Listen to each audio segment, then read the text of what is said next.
इस वीडियो में हम डिस्कस करने वाले हैं एक रिफ्यूज़ल केस जो जैन एंड टेक के लिए लगा था। अनफॉर्चुनेटली उनको रिफ्यूज़ल आ गया था। फिर वो क्लाइंट हमारे पास आए, फिर हमने उनकी री एप्लीकेशन की मेन टेक के लिए और फिर उनको अप्रूवल आया। उनकी जो एप्लीकेशन थी वो अलगोमा यूनिवर्सिटी में थी फॉर प्रोजेक्ट मैनेजमेंट।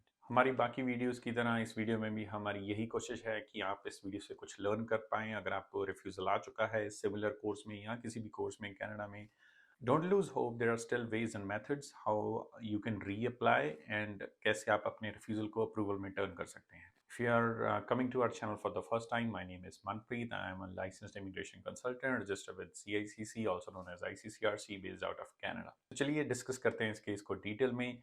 ये जो केस था ये एक हमारे बिजनेस पार्टनर के थ्रू आया था। हमारे साथ मल्टीपल बिजनेस पार्टनर्स हैं जो बेस्ड आउट ऑफ इंडिया हैं या बांग्लादेश हैं या पाकिस्तान में हैं जो हमारे साथ काम करते हैं। तो जब ये क्लाइंट हमारे बिजनेस पार्टनर के थ्रू आए थे तब उन्हें एक रिफ्यूज़ल आ चुका था।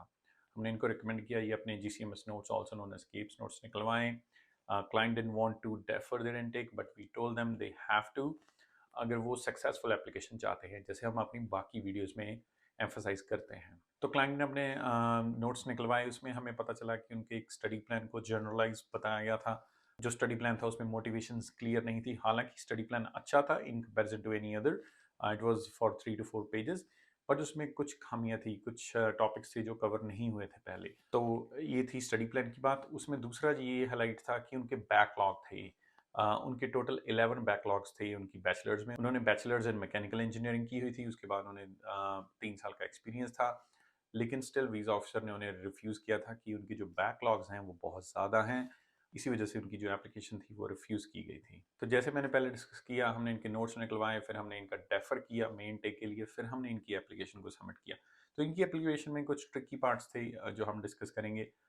तो जब इनकी SOP क्लाइंट बना रहे थे तो हमने उन्हें रिकमेंड किया कि क्या-क्या कमियां हैं, कैसे कवर करना है, कैसे वो अपने बैकलॉग्स की जस्टिफिकेशन दे सकते हैं, क्यों कौन से हालात थे जहाँ पे उनके बैकलॉग आए थे, कैसे उन्होंने इम्प्रूव किया, कैसे उनकी बैचलर से पहले की जो स्टडी थी उसमें कितने मार्क्स थे। ये मैं आपको भी रिकमेंड करूँगा, अगर आपके किसी एक स्टडीज़ में मार्क्स कम हैं, चाहे वो कुछ सेमेस्टर्स में कम हैं, चाहे आपकी बैचलर्स में कम है, चाहे आपकी मास्टर्स में कम है, चाहे आपके ग्रेड 10 या 12 में कम है, इर्रिस्पेक्टिव ऑफ एनीथिंग, तो अपने प्रोफाइल पे ध्यान दीजिए। हाईलाइट करने की कोशिश कीजिए कि अगर आपके मार्क्स कभी ज़्यादा थे या नहीं भी थे तो भी उसको उसको आंसर कीजिए। उसमें अपफ्रंट हुई वीज़ा ऑफिसर के साथ कि ये मेरे मार्क्स कम थे, क्यों थे?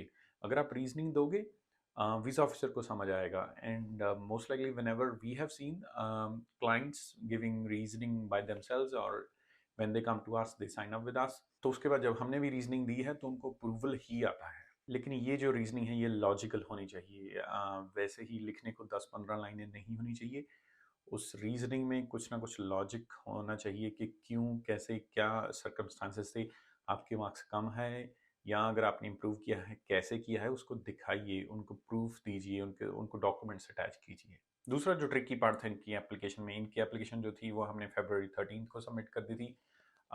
उसके बाद जो इनका बायोमेट्रिक लेटर है वो आता है March 3 को, लेकिन उनका डिसीजन नहीं आता, वो डिसीजन पेंडिंग में चला जाता है। उसके बाद हम भी IRCC को रीच आउट करने की कोशिश करते हैं कि डिसीजन, क्योंकि जब भी ये बायोमेट्रिक लेटर आता है डिसीजन हो चुका होता है, चाहे आपकी एप्लीकेशन अप्रूव हो चाहे रिफ्यूज हो।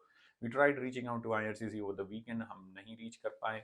और उसके बाद 5 दिनों के बाद March 8 को इनका जो PPR रिक्वेस्ट थी वो आ गई थी। तो अगर आपको रिफ्यूज़ल आ चुका है सिमिलर प्रोग्राम में या किसी प्रोग्राम में, तो डोंट लूज होप। जैसे हमने पहले बोला था, आप अपने नोट्स मंगवाएं, उनको स्टडी कीजिए, फिर come try to come up with a solution how you can provide explanation to the next visa officer आपके प्रीवियस रिफ्यूजल के बारे में। या अगर आपको बायोमेट्रिक लेटर आ चुका है, आपको डिसीजन नहीं आया है, then wait for 5 to 7 days।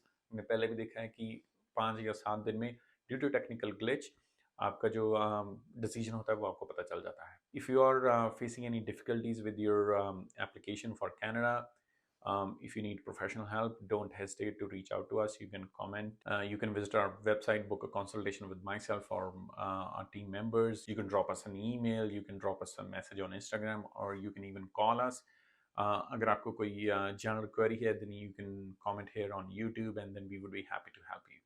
If you like this video, then do like, share, and subscribe. Thank you for watching this video.